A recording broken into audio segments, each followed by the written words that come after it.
House of the Dragon season 2 is ramping up. We have Aemond Targaryen and Daemon. They're both going on their own character journeys, but there's some overlap. I really did appreciate what's going on with Aemond, like his arc, so to speak, because we obviously came into this character's, journey when he was younger, before he lost the eye, because that was an obvious turning point for him when he lost that eye after trying to and succeeding at claiming Vagar, the largest dragon at the present time. And now we cut to the last episode, and this may be controversial, but I think it's pretty obvious to me that he tried to kill the king, his brother. It seems that he doesn't have very much of a problem with being a kinslayer at this point. So he's actually, I guess you could kind of argue, he's becoming a little bit more like Daemon,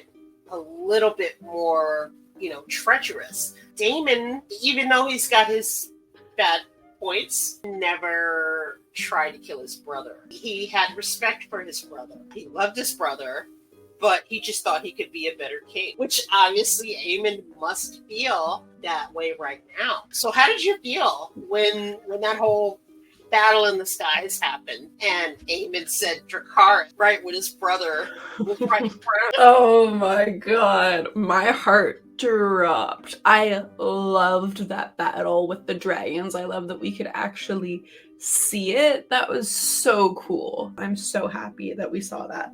Because, the first half of the episode was pretty, not slow, but it was a lot of them talking in castles.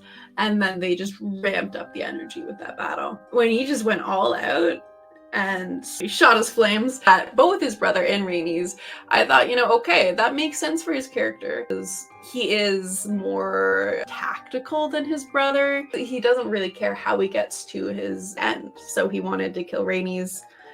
But also, I think that he said, fuck it. He, at this point, is kind of overstepping his bounds. At the council meeting, he kind of did whatever he wanted. He started this whole plot with Kristen Cole and didn't inform the king. And that's kind of what started the king on, getting wasted and showing up to this battle. So I think Aemon in his head just kind of went, if you're going to show up, then this is what's going to happen. And he is feeling, I think, that he would be a better king. So it's looking like, I don't think his brother's dead, but I think that Aemond is going to be king for a little bit while he recovers. And I'm excited to see the fallout of that. While Aemon and Daemon's characters are different.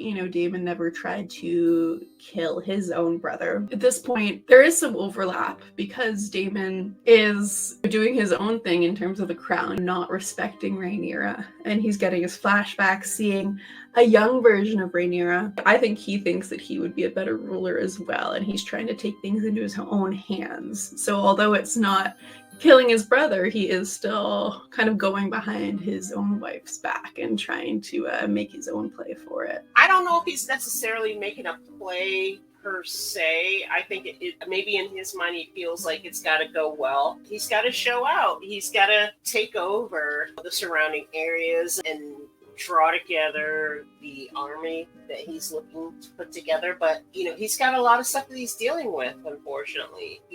Either the castle or Alice Rivers or some of the stuff that he's drinking is getting into his head and making him have all these visions about what he wants, how he has treated his past wives. We have seen little Rhaenyra, which was kind of fun to see Millie Alcock come back for. We've seen Laena in his visions now, wondering if we're going to get the other wife that he's had, wanted to kill, Rhea Royce. Are we going to see her at some point? So he's got some guilty feelings to work through. And obviously the crown, the Iron Throne is a big part of it because that's been featured in a few of his visions that we've seen. But all the while, he does have things that he needs to take care of. He talks to the grandson of a Tully who unfortunately is incapacitated right now. And so the grandson, he says to him, look, why don't you speed this up and put a pillow over your grandsire's face for me, okay? And obviously that's kind of ridiculous, but you know, that's how kind of ruthless Daemon can be at times. How did you feel about that when he told this kid, hey, you know, why don't you just kill your grandfather since he's dying anyway? Oh my god, that's so him though. That's so Daemon. He doesn't really care about the individual people. He cares about the end product. He's like, okay, well, this guy's slowing things down. So as you said, let's speed things up, not realizing that he's like a father to this kid. He doesn't want to do that. And he's also kind of ruining some relationships by doing that, I think. You know, he's making his own reputation of being ruthless, as we know, and making these tough decisions. But I don't know if it's going to bite him in the ass later. So we'll see. I have heard lots about that castle. It's haunted. And that probably goes into some of the reason why he's having some of the dreams that he's having. You can see the weirwood branches actually growing through the castle.